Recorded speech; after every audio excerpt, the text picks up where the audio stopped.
হ্যাঁ কাউসার, দেখো এখানে তোমাকে প্রথমে কি বলছে, দুইটা রাশির যোগফল বলে দিয়েছে 240, তাদের অনুপাত বলছে 1:3। অনুপাত মানে হলো তাদের ভাগফল অ্যাকচুয়ালি, হ্যাঁ। রাশি দুইটি নির্ণয় করতে বলছে, আর প্রথম এবং দ্বিতীয় রাশির শতকরা কত অংশ এটা বের করতে বলছে। প্রথম কাজ আমরা করি, আগে রাশি দুইটা নির্ণয় করতে হবে। তাকে বলেই দিছে রাশি দুইটার যোগফল 240, এটা আমরা লিখলাম। তাদের অনুপাত মানে ভাগফল 1:3, এটা আমরা জানি।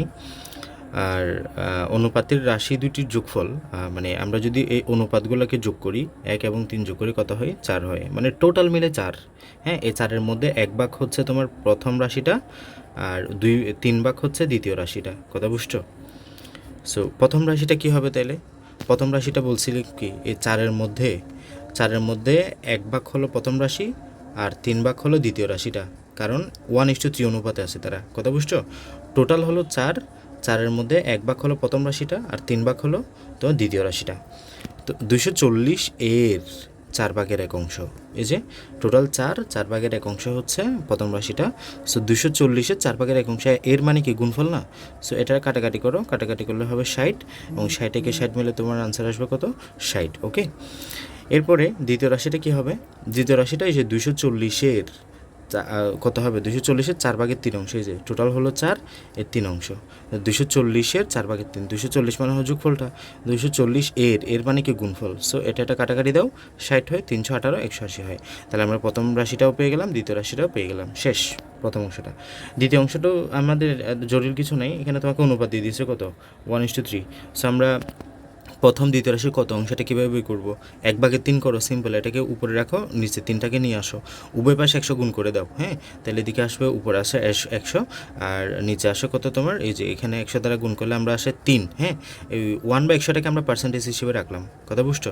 এখানে 3-এ 3 আছে, তো মানে 3টাকে যদি রাখো, 1/100 যেটা পাবা ওটাকে পার্সেন্টেজ হিসেবে রাখলে তোমার এখানে যদি এটাকে তুমি শতকরা নাও, মানে এটাকে যদি ভাগ করো, 100 ভাগে 3টাকে ভাগ করলে 33, আমরা যদি নেই, মানে এটা দশমাংশ নিয়ে আমরা করলাম আর কি, এটাকে 33 সমস্ত 3 ভাগের 1, এটাই হচ্ছে আমাদের মূল আনসার।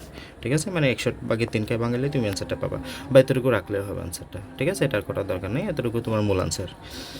এরপরে কি বলছে, মনিরা বার্ষিক পরীক্ষা 80 নম্বর পেয়েছে। পরীক্ষা নম্বর, মোট নম্বর 800 হলে মনিরা পরীক্ষায় মোট কত নম্বর পেয়েছে? সে পাইছে 80% নাম্বার, মোট নাম্বার হলো 800। তাহলে 800-এর 80% পাইছে সে, এই যে 800-এর 80%। হ্যাঁ, এখন পার্সেন্টেজ চিহ্নটা তুললে কী হবে, একটা 1/100 আসবে না? এই যে এখানে যখন পার্সেন্টেজ চিহ্নটা তুলবা, নিচে একটা 100 চলে আসবে। ঠিক আছে, সো আর আমরা জানি এর মানে কি গুণ। সো এখন এটা দ্বারা এটাকে ভাগ করো, 8 হয়, 8 8 66, 300, 640 তোমার আনসার। ওকে, মানে জাস্ট এই 800-এর 80%, 800-এর 80%কে সলভ করলে তুমি আনসারটা পেয়ে যাবা। ওকে, আর এগুলো ক্যালকুলেটারে দিলে তো হুবহু চলে আসবে মান। আর এরপর কি বলছে, ফলের দোকান থেকে 180টি ফজলি আম কিনে আনা হলো, 2 দিন পর 9টি আম পচে গেল, শতকরা কতটি আম ভালো আছে?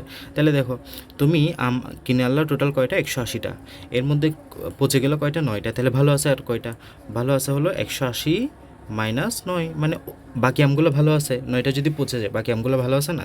তাহলে ভালো আছে কয়টা, 171টা। হ্যাঁ, স্যার আমরা বিয়োগ করে আগে শুরুতে ভালো কয়টা আম আছে এটা বের করলাম। তাহলে টোটাল আম আছে 180টা, 9টা পচে গেলে, আর ভালো আছে কয়টা, 171টা। ঠিক আছে কিনা?